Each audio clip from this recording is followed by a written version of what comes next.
Alléluia. Nous bénissons le nom du Seigneur ce matin pour tout ce qu'il est en train de faire. Et je le dis et je le répète toujours, une chose est certaine, votre vie ne sera plus jamais la même au nom de Jésus. Alléluia. Nous avions vu ces 42 formes de moules qui peuvent agir dans notre vie.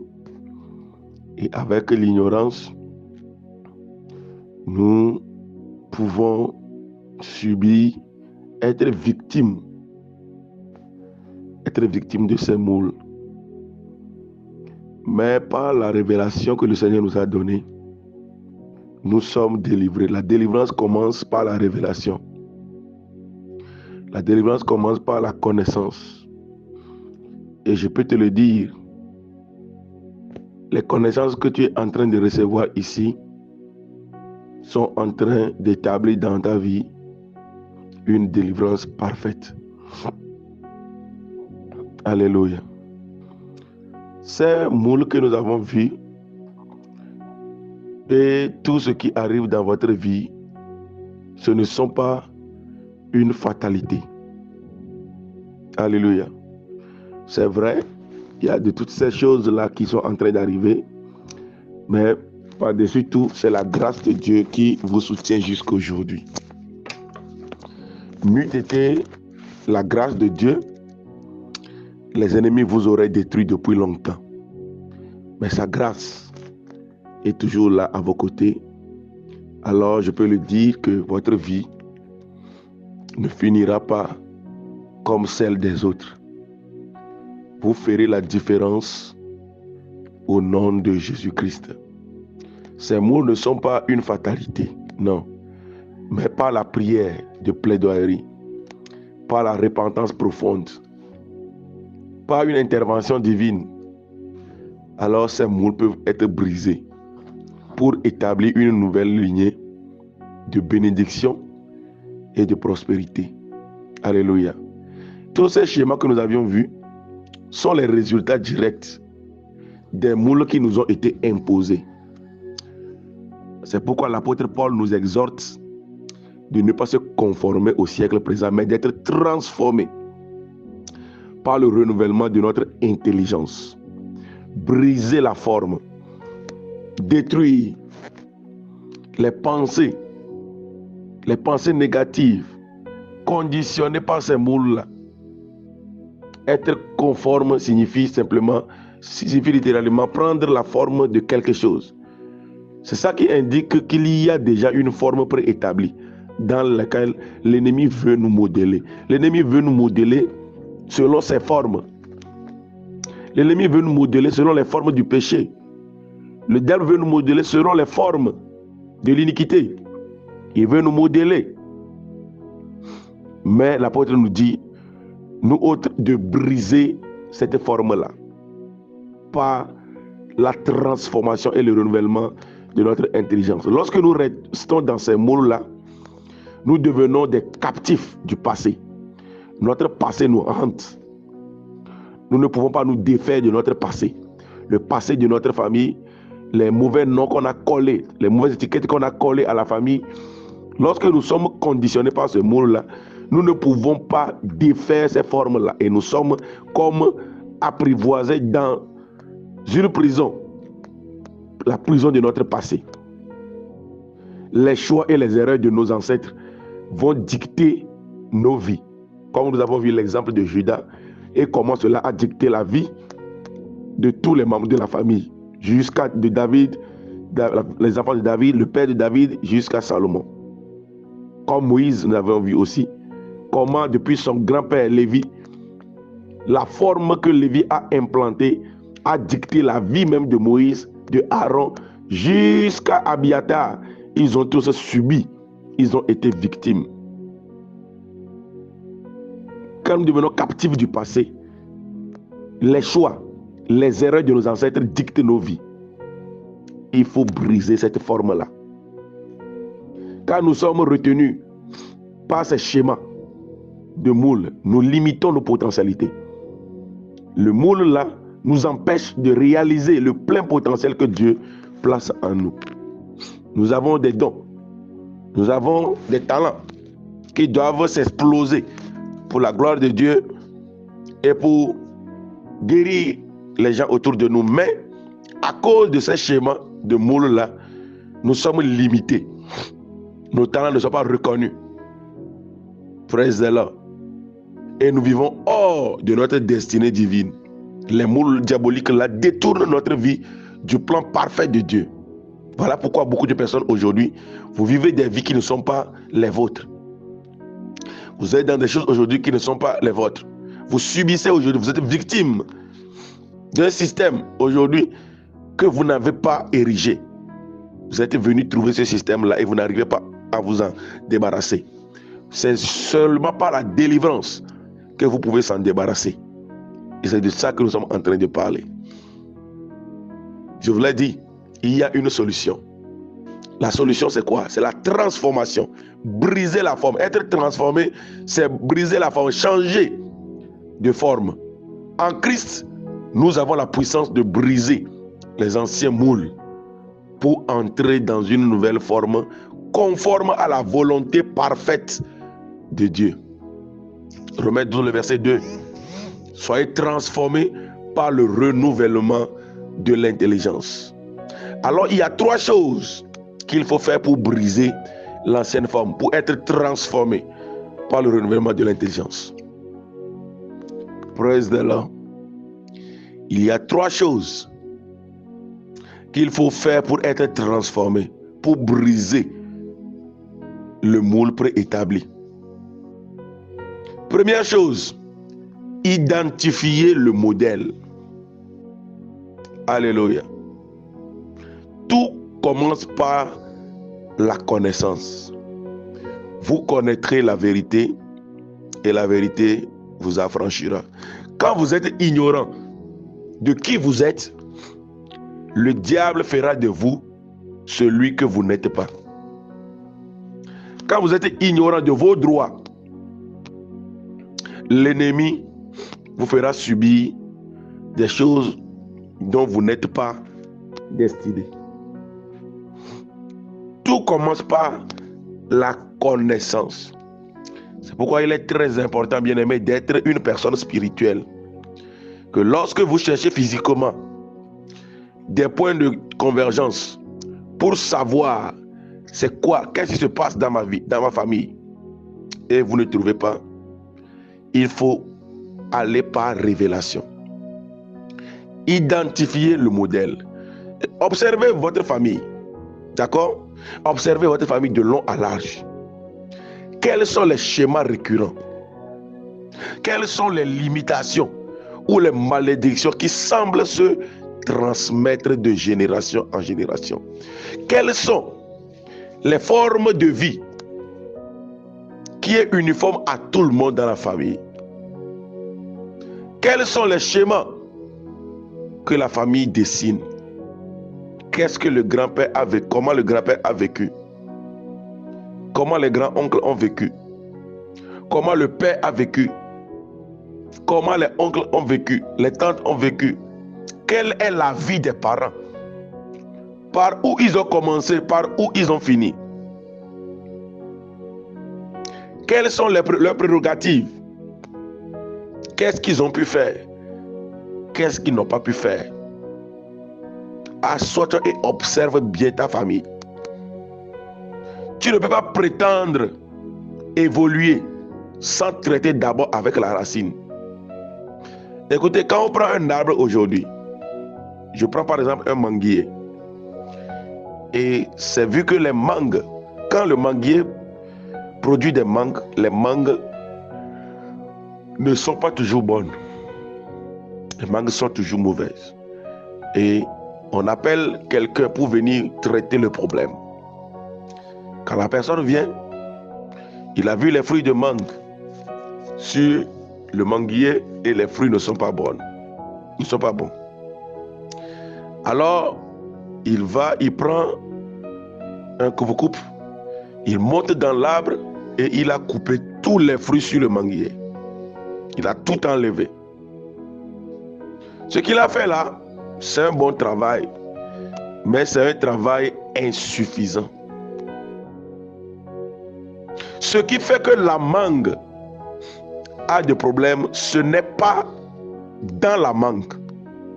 Ce n'est pas la mangue qui produit son problème. Non. Le problème de la mangue vient de quelque part. Le problème de la mangue vient depuis sa racine. La racine du manguier est la source du problème. C'est ce que David dit. David dit, quand les fondements sont renversés, que peut faire le juste? La Bible dit, par leurs fruits, vous les reconnaîtrez.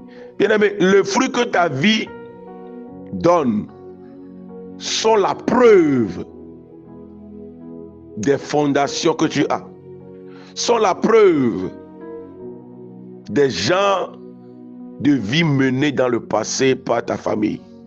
Les moules dans ta famille produiront forcément certains fruits. Et c'est avec les fruits là, tu peux reconnaître quel genre de schéma est dans ma famille, quel genre de moule est dans ma famille. Il n'y a pas de fumée sans feu. Quand vous voyez la fumée, forcément, il y a un feu quelque part. Il faut chercher à découvrir où se trouve le feu, où se trouve le problème et régler le problème une fois pour toutes. Quand tu vas régler le problème des mangues, sans toucher à la racine du manguier, tu n'as rien fait. Voilà pourquoi aujourd'hui, vous allez voir beaucoup de personnes, ils vont vous dire que moi, je prie beaucoup, hein. J'ai jeûné beaucoup. Je suis allé dans plusieurs camps de prière. J'ai vu plusieurs hommes de Dieu, plusieurs grands hommes de Dieu. Mais mon problème persiste toujours. C'est parce que tu as traité le problème de façon superficielle. Tu as traité le problème de façon superficielle. Tu n'es pas allé à la racine du problème. Il y a beaucoup de personnes, l'ennemi qui vous combat est à l'ouest. La source de l'ennemi est à l'ouest. Ce qui donne la force à l'ennemi est à l'ouest. Vous avez les armes, vous avez la force, vous avez l'autorité et vous avez commencé à combattre. Mais votre combat est dirigé vers l'est. Vous vous trompez d'ennemi, vous vous trompez de cible. C'est vrai, vous combattez. Vous lancez des missiles, vous priez beaucoup. Mais les prières sont dirigées ailleurs. Voilà pourquoi beaucoup de personnes prient beaucoup, mais leurs problèmes sont aussi beaucoup que leurs prières. C'est parce que la connaissance n'a pas accompagné leurs prières. Écoutez, ne vous jetez pas dans la prière, non. Les gens prient, donc moi aussi je vais prier. C'est pas ça. La prière doit commencer par la connaissance.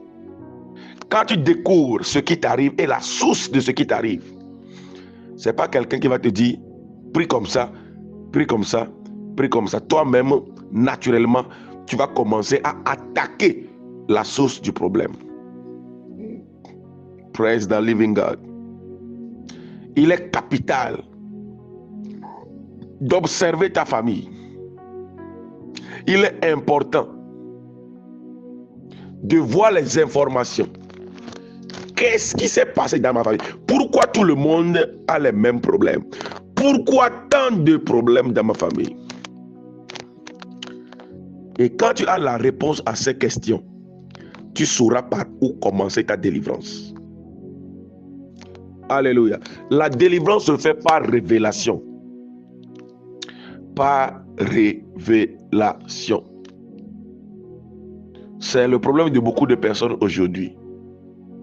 Ils n'ont pas la révélation de la source de leurs problèmes. Quand tu vas chez un médecin, tu dis, docteur, j'ai mal à la tête.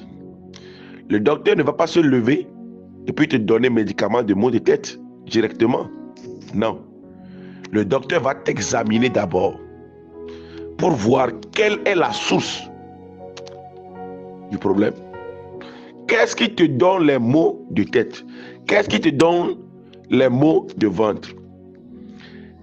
Et quand il finit le diagnostic, il va trouver la source du problème. Et c'est la source qu'il va traiter.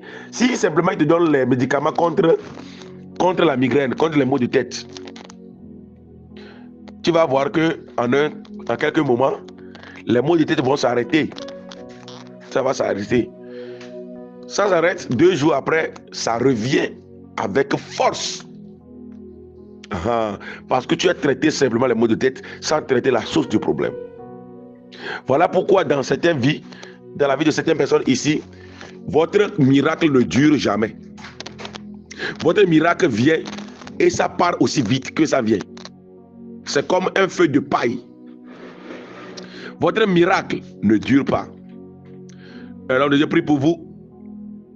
En même temps, vous commencez à avoir des miracles. Mais quelques moments après, la maladie revient. Les problèmes reviennent. Ce n'est pas que l'homme de Dieu n'a pas l'onction. Ce n'est même pas le problème de l'homme de Dieu, mais vous n'avez pas touché la source du problème. Il y a des gens qui disent, Seigneur, dis un mot dans ma vie et tout va changer. Des fois, ce n'est pas simplement pour dire un seul mot. Il faut toute une phrase. Oui, il faut tout un livre pour ouvrir les yeux à la personne. Des fois, Jésus guérit une personne et lui dit, va et ne pêche plus. Cela veut dire que son problème, la source de son problème, c'est le péché. Donc, s'il pêche encore, le problème reviendra en force. Vous voyez un peu ce que je suis en train de dire. Identifier le modèle dans la famille. Quels sont les modèles dans ma famille? Qu'est-ce que les gens font? Qu'est-ce que les gens ne font pas? Assois-toi, analyse ta famille.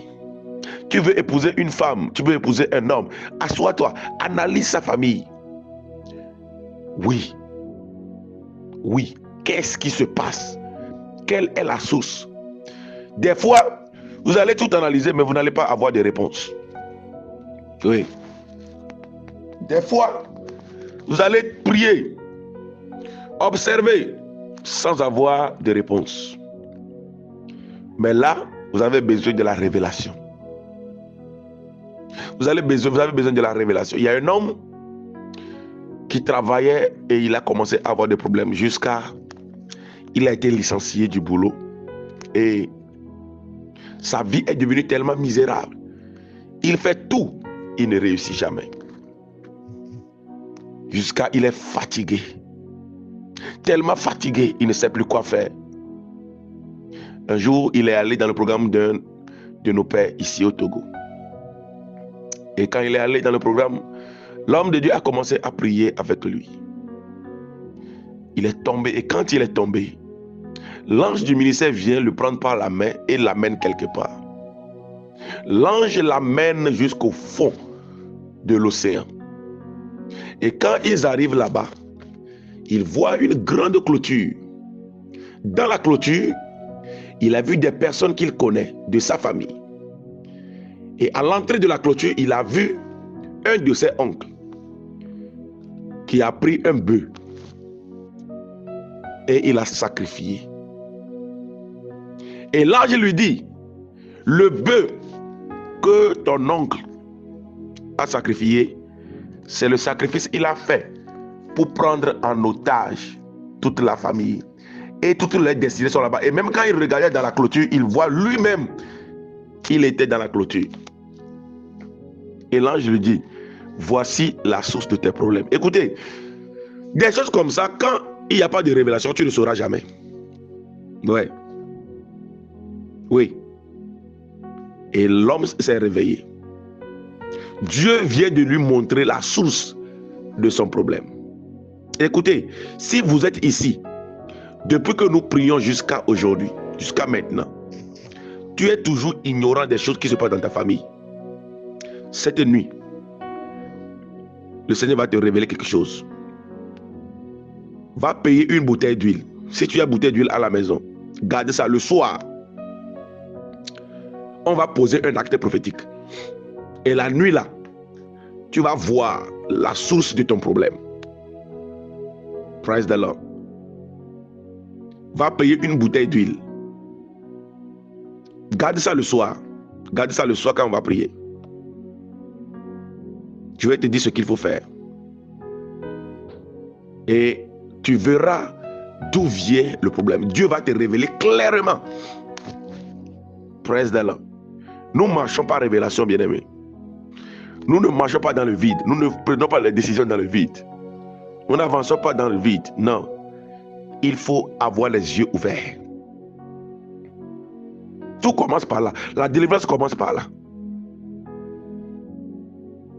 Quelles sont les limitations, les malédictions qui semblent se transmettre de génération en génération? Moïse a été ignorant. Il n'a jamais su. Pour son grand-père. Ça l'a réclamé. David, même le père de David, Isaïe, a été ignorant. Il ne savait pas qu'il y avait quelque chose dans la famille. Ça l'a réclamé. David a été réclamé. Ses enfants ont été réclamés. Aaron a été réclamé. Aaron a été dépouillé devant le peuple. Son sacerdoce a été repris et ils ont donné à son fils. Quelle honte, quel gâchis. Quelqu'un qui a travaillé avec Dieu pendant plus de 40 ans. Oui. Alléluia. La révélation. Je prie pour toi ce matin que mon Dieu te révèle la source de ton problème. La source de la malédiction familiale. Qu'est-ce qui a été fait? Qu'est-ce qu'un homme occulte a fait? Qu'est-ce qu'un grand-père a fait? Que Dieu t'ouvre les yeux à les voir clairement et à arrêter. Quand Dieu a révélé à cet homme-là, il a vu le bœuf, Dieu lui a dit, toi aussi va payer le bœuf. Va payer le bœuf pour venir faire sacrifice. Il a pris l'argent équivalent à un bœuf. Deux mêmes noms. Il allait faire sacrifice en même temps. Sa vie, c'est-à-dire que c'est comme si les bénédictions sont là mais cachées. Sa vie s'est explosée. Et notre papa disait que le gars est parti jusqu'à il est revenu 3 mois après, il ne l'a pas reconnu. Il a changé automatiquement. Les affaires ont repris, on a commencé à l'appeler. Il a déposé un dossier, ça fait plus de 6 ans. On l'appelle pour lui dire, mais tu étais où? On a appelé fatigué, ton numéro ne passe pas. Pourtant, il avait toujours son numéro, hein. Ça ne passe pas. Parce que spirituellement, tout a été bloqué. Ne blaguez pas avec les réclamations. Praise the Lord. Ce matin, tu reçois ta délivrance au nom de Jésus. Zando Ragabalagadaya. Deuxième chose, renouvelez votre mentalité. L'apôtre dit quoi? Soyez transformés par le renouvellement de votre intelligence, de votre mentalité. Écoutez-moi bien, refusez de croire que ces schémas sont normaux ou inévitables dans votre vie. Écoutez, ce qui fait que tu subis jusqu'à aujourd'hui, c'est que tu as accepté cette vie-là. Tu l'as assimilé, tu l'as accepté. Dans la parole de Dieu, dans le livre de Deutéronome, je crois, il y a 5 filles qu'on appelle les filles de Shelophsachat. Les filles là, elles ne sont que des filles. Les garçons sont morts. Ils n'ont pas d'héritier dans la famille. Et Moïse, dans le partage, voulait donner leur héritage à quelqu'un d'autre. Parce qu'en Israël, là, c'est les hommes qui héritent. Les femmes n'héritent pas. Ces filles-là se sont levées. Ils ont dit non, non, non, non, non. Moïse, nous là, nous allons recevoir notre héritage. Bien qu'il y ait une loi qui dit que personne, en tant qu'une fille, ne doit recevoir d'héritage, mais nous là, pour nous seulement, on va prendre. Pion. Voilà ce qui m'étonne. Hein. Quand elles ont commencé à parler, elles ont vu Moïse, ils ont tout dit. Moïse est allé voir Dieu pour lui demander, mais dans la loi là, les femmes n'héritent pas. Pourquoi les filles de Shelophsachat là veulent hériter? Qu'est-ce que Dieu va répondre à Moïse? Dieu dit à Moïse, elles ont raison, va leur donner. Cela veut dire que si elles ne réclamaient pas, Dieu va se taire et leur héritage sera donné à quelqu'un d'autre. N'acceptez jamais ces moules-là. N'acceptez jamais ces formes-là. Changez de mentalité. Refusez de croire que ces schémas sont normaux. C'est une des raisons qui fait que les gens subissent. Ils acceptent leur vie comme ça. c'est Dieu qui a décidé comme ça. Oh. Moi, je ne sais pas par quel moyen je suis venu sur cette terre. Je ne sais pas ce que j'ai fait à Dieu et je suis en train de vivre ça. Si c'est bon, si c'est mauvais, moi, qu'est-ce que je peux y faire? C'est la volonté de Dieu. Ça ne peut pas changer. Bien-aimé, Dieu lui-même a détruit le monde par l'inondation. Quand Noé a sacrifié, Noé n'a même pas prié. Il a juste sacrifié à Dieu. Dieu vient se présenter et il dit, je me répands de ce que j'avais fait. Désormais là, je ne vais plus utiliser le déluge pour détruire le monde. Il commence à prophétiser lui-même.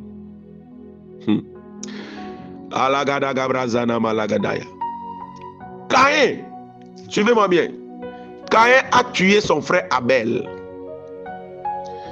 Quand Caïn a tué Abel, qu'est-ce qui va se passer? Dieu va commencer à maudire Caïn. Dieu dit à Caïn, cette terre sur laquelle tu étais, tu as versé le sang de ton frère, tu seras maudit par cette terre-là. Tu seras vagabond sur la terre et errant, sans paix, sans domicile. Quand Dieu a prophétisé sur la vie de Caïn fini, Caïn lève la tête et dit, votre honneur, objection. Objection, votre honneur. Caïn dit à Dieu, Dieu, malédiction là seulement tu as prononcé là, c'est trop lourd. Je ne peux pas porter ça. Je ne peux pas porter ça. Si je pars d'ici là, quelqu'un va me tuer. Donc moi je ne bouge pas. Caïn, il a commis un meurtre, mais il parle à Dieu. Et la Bible dit quoi? Dieu lui-même a mis un signe sur Caïn. Et il dit, quiconque tuera Caïn, il va venger Caïn cette fois. Vous blaguez quoi? Bien-aimé, n'accepte jamais une vie que tu ne veux pas. Ne l'accepte pas, ne l'assimile pas. Refuse ça, refuse ça. Mon père est mort pauvre, moi je ne mourrai jamais pauvre. Je ne l'accepte pas. Oui. Dieu a mis signe sur Caïn. Et l'homme qui a été maudit par la terre, là, Caïn qui a été maudit là, il a construit une ville. Il est maudit, mais il a construit une ville. Ésaü, sa bénédiction a été dérobée par Jacob. Il est venu voir son père, mon papa, bénis-moi aussi. Mais son père dit quoi? Il dit, ton frère a pris toute la bénédiction. Et son père a commencé à prononcer des malédictions. Mais, le père est arrivé à un endroit où il a dit, avec ton arc, comme tu es chasseur là, en errant ça et là, tu vas briser le joug du dessus de ta tête. Vous savez ce que Ésaü a fait? Toutes les malédictions que son père a prononcées, que tu seras privé de rosée, tu seras soumis à ton frère, tout ça là. Ésaü n'a retenu aucune de ces malédictions. Ésaü n'a retenu aucune de ces malédictions. Il a juste pris le côté où on dit mais. Cabrando, Soutando, Kabilia. Bien aimé, il y a un mais dans ta vie ce matin. Oui, il y a un mais dans ta vie ce matin. Toute ta réussite se trouve dans ce mais là. Même si ta famille est maudite plus que le mot malédiction là, il y a un mais quelque part. N'accepte jamais ces malédictions. Prends juste le mais. Ésaü a entendu mais. En errant ça et là, tu vas détruire son joug du dessus de ton cou. C'est ça que Ésaü a pris. Mais qu'est-ce qui va se passer des années plus tard?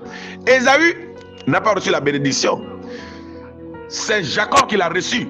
Mais quand Jacob revenait, il s'est prosterné 7 fois avant de voir son frère. Pourquoi?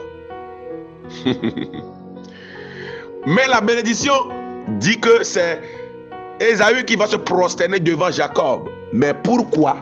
Comment? C'est Jacob plutôt qui s'est prosterné devant Ésaü. Vous pensez que Jacob a vu Ésaü comme il était avant quand il est parti? Non. Ésaü a été béni parce qu'il a pris, il n'a pas accepté ses malédictions. Il n'a pas accepté ses malédictions. Masakata Yabaya. Les Rouchakim Brazo Valido Sepele Kentoya. N'acceptez jamais ça. Jacob a dit à Ésaü, je vois ta face comme on voit la face de Dieu. Il s'est prosterné devant la face de Dieu. Quelqu'un qui a été maudit. Toi qui es béni maintenant, tu viens te prosterner. Jacob dit, je te donne tous ces biens. Ésaü dit, garde ce qui est à toi. Je n'ai pas besoin de ça. Parce que moi, je vis dans l'abondance. C'est lui là qui a été maudit. N'acceptez jamais ces malédictions. N'acceptez jamais ces réclamations. Refusez, battez-vous, détruisez le joug du dessus de votre cou. Dans Jean 10, 10, la parole de Dieu vous appelle à une vie de victoire et d'abondance. C'est ça ta destinée. Oui, même quand tout va mal, confesse ce que tu veux voir. Confesse ta gloire, confesse ta victoire, confesse ta délivrance. Même quand tout va mal pour moi aujourd'hui, je sais que mon Rédempteur est vivant. Il se lèvera le dernier et il se lèvera et il parlera en ma faveur. Ne confessez pas ce que vous vivez, confessez ce que vous voulez voir. Ne confessez pas votre situation actuelle, confessez ce que vous voulez voir. Oui, tu as l'autorité là pour confesser ça. Et cela va s'accomplir. Dans le nom de Jésus-Christ. Praise the Lord. Alléluia. Confessez ce que vous voulez voir. Ne confessez pas ce que vous vivez. Ne confessez pas votre destruction. Ne confessez pas votre honte. Mais confessez ce que vous voulez voir. C'est ça qui est la vérité. N'acceptez jamais ces réclamations. Ne les assimilez pas. N'acceptez jamais ces schémas. Ce ne sont pas une fatalité pour vous. Non. Ne prenez ça de façon normale. Ne vivez pas la souffrance de façon normale. Non. Vous êtes appelés à vaincre le monde. Christ a vaincu le monde. Toi aussi tu dois vaincre le monde. Alléluia. Troisième point.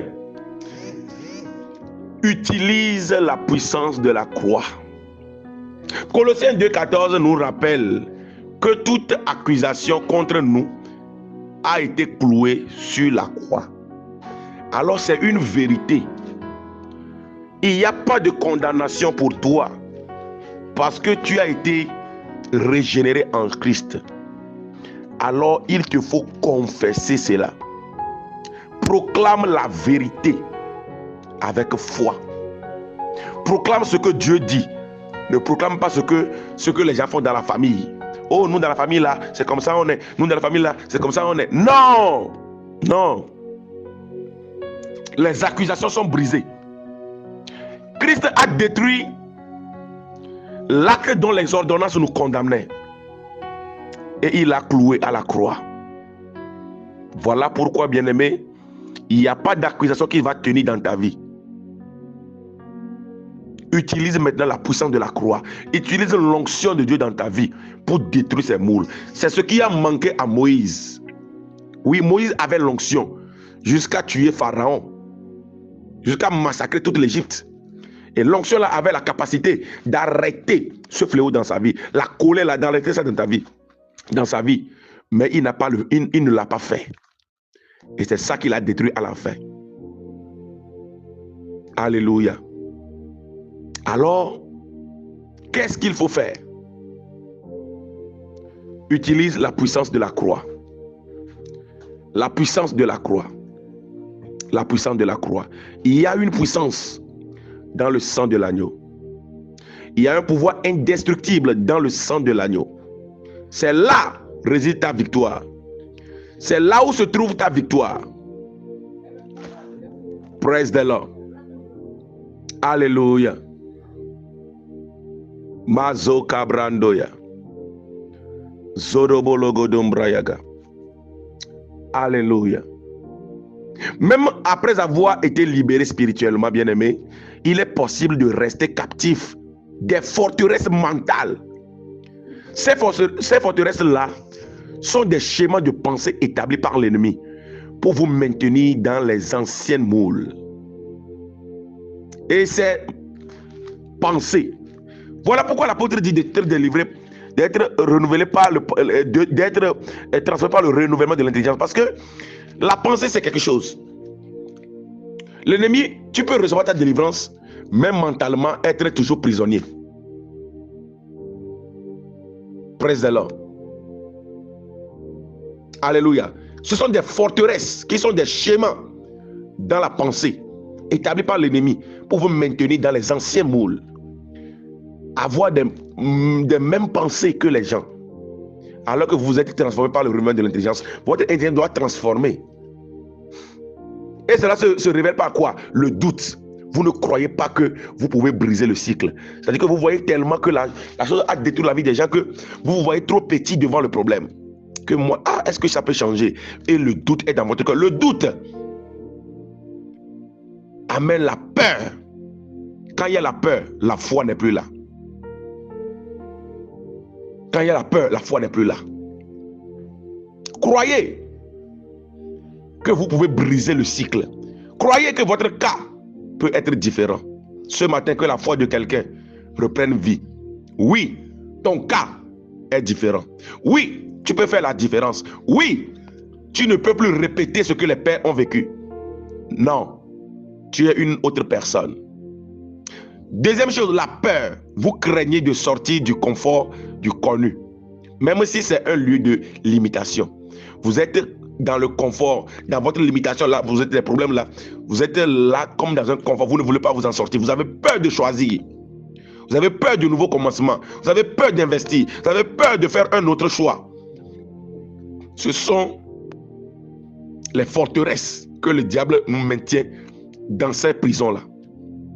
Ce matin, tu es délivré de la peur, du doute au nom de Jésus. Troisième chose, la résignation. Vous acceptez votre situation comme une fatalité. Bien-aimé dans le Seigneur, ta situation-là n'est pas normale. Ce n'est pas une fatalité pour toi. Non. Ces forteresses doivent être démolies. Dans 2 Corinthiens 10, 4 à 5, nous avons la clé. Nous avons les armes que nous devons utiliser. Nos armes là ne sont pas charnelles, mais puissantes par Dieu pour renverser les forteresses. Ce matin, reçois la force nécessaire pour renverser ces forteresses au nom de Jésus. Dieu vous appelle aujourd'hui à refuser la conformité et à embrasser la transformation. Tant que les moules préétablis ne sont pas détruits, vous resterez limité. Mais par la puissance de la croix et le renouvellement de votre mentalité, vous pouvez briser ces moules et entrer dans votre destinée divine. Dans le nom de Jésus-Christ. Ce matin, je prie pour toi que tu reçoives la force nécessaire pour briser ces moules et entrer dans le plan parfait de Dieu pour ta vie. Dans le nom de Jésus-Christ. Je libère sur toi l'onction de délivrance, l'onction de restauration, l'onction de transformation pour une vie transformée, renouvelée au nom puissant de Jésus-Christ. Soyez bénis. Nous nous retrouverons, si peut-être à Dieu, le soir pour la prière. Shalom.